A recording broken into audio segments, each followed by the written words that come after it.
ina son in zama programmer, amma ba ni da laptop ko 'yar ƙaramar mini computer ɗin ga. Ya zuciyata take so ta yi. Gaba ɗaya ma zan haƙura ne da wannan burin nawa.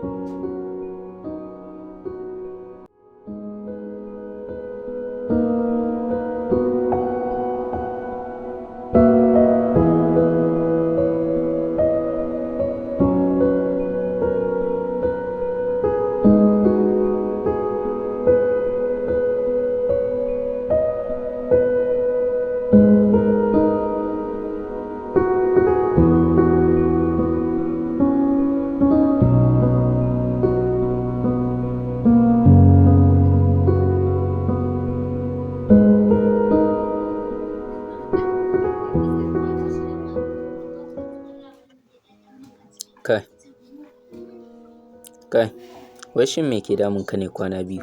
Injiniya, sani da zo lafiya.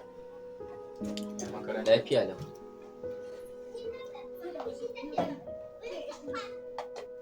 Shin wai me matsalar ne? Me yasa kake son sa kanka a damuwa? Ba komai wallahi, kawai yanayi ne ya zo da kasar rayuwa.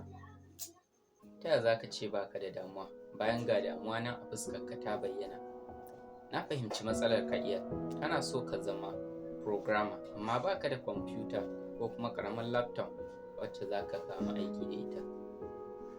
Haka ne?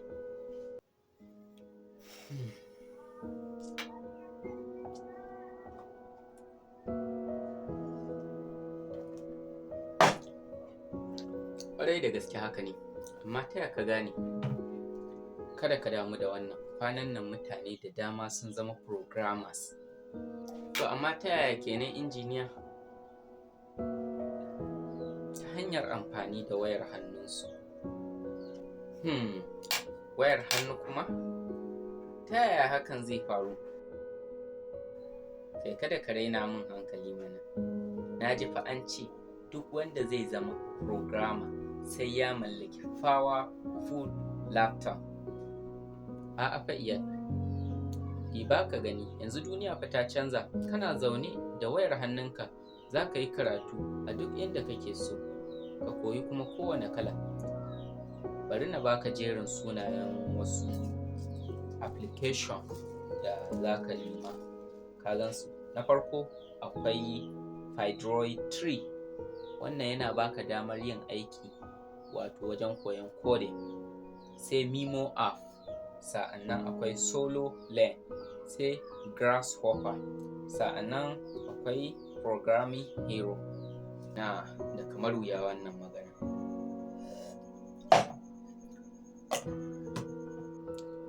Ni ma wani malamin mu ne ya koya mana su a makaranta, shine na ɗan rubuta su na zo na wannan. Dan sai ka je Google Play Store ka yi searching kawai ka nemo su. Ashe haka ne? Na daɗe ina jiran laptop. Ashe wayata ma hanya ce ta fara gina burina. Kai. Ai wannan kawai shine sirrin. Kowa yana jiran lokaci, amma lokacin da ya fi dacewa shine kawai ka fara yanzu iya. Me kake jira?